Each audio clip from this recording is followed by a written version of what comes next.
asalaamu calaykum saaxiibayaal ku soo dhowaada mowduuceena maanta haddaad ku cusub tahay kanaalka fadlan subscribe noo saar kuna soo biir kana mid noqo asxaabta ku xidhan janalka hoyga bulshada waana mahadsan tahay haddaad saaxiibadaada kalena sii gaadhsiin karta mowduuca sii gaadhsi mahadsanid maanta mowduuceena maanta wuxuu ka hadlayaa luuqadda turkiga oo indhoweytaba noo soo socotay waana xalqadii afraad oo mowduuc taxana oo luuqadda turkiga aanu ku baranno maantana waxay noo soo jeedinaysaa mid ka mid a macalimiinta ku nool wadanka turkiga oo macalimad turkish ah wayna ka duwan tahay sidii hore oo aan luuqadda idinku soo gudbin jirnay waxaan idinka dhignay hab qoraal ah oo saddex luuqadood ayaan ku turjumanaa ingilishkii iyo soomaaligii oo isagu de kan ku hadlanaba ah iyo sidoo kale luuqadda turkiga la socod wanaagsan mowduucan wuxuu noqon doonaa mowduuc taxano ah oo inta asxaabtu ay dee luuqadda si fiican uga baranayaan aan idiin soo gudbin doono waana ku mahadsantihiin daawashada muuqaalkan iyo la socodkaba. Yağmur yağıyor.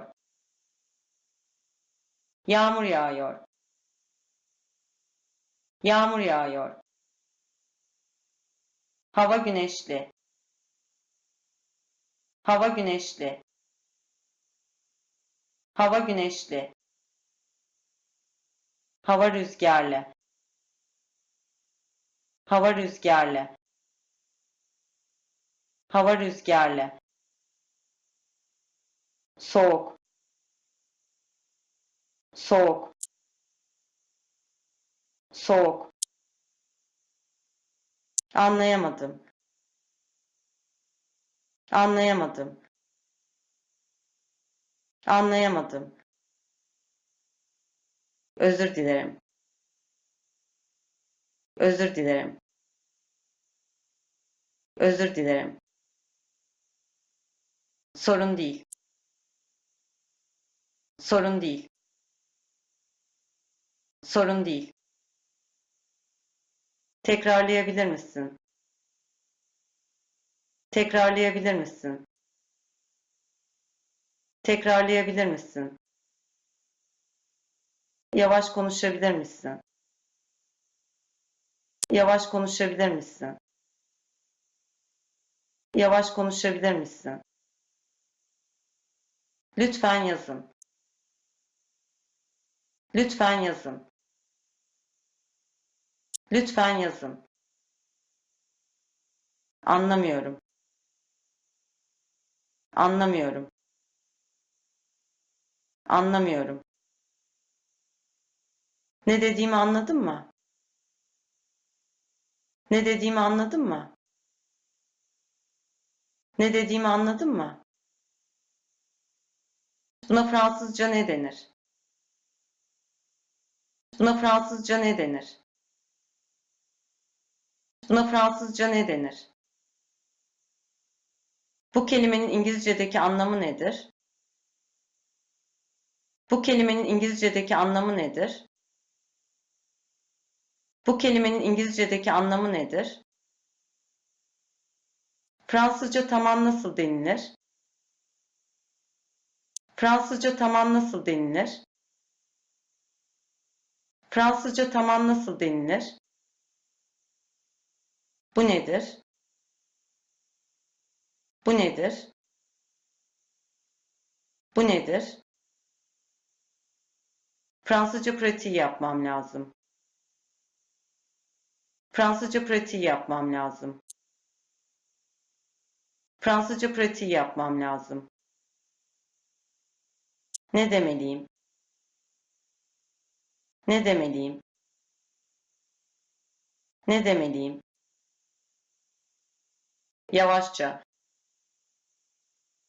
Yavaşça. Yavaşça. Hızlıca. Hızlıca. Hızlıca. Göz. Göz. Göz. Yüz. Yüz. Yüz. Saç. Saç. Saç. El. el, el, kafa, kafa, kafa, kalp, kalp, kalp, bacak, bacak, bacak, mide, mide, mide, ceket, ceket, ceket, pantolon, pantolon, pantolon, gömlek, gömlek, gömlek, ayakkabı, ayakkabı, intaas ayaan kusoo gabagabeynayaa mowduuceena maanta ee lagu baranayay luuqadda turkiga. intaan ku kulmi doono xalqadda shanaad insha allah waxaan idin leeyahay sidaas iyo ammaano allah fii amaanillaah. كي أتفاخر وظننت أنا أني بذلك حزت غنى فوجدت أني خاسر فتلك مظاهر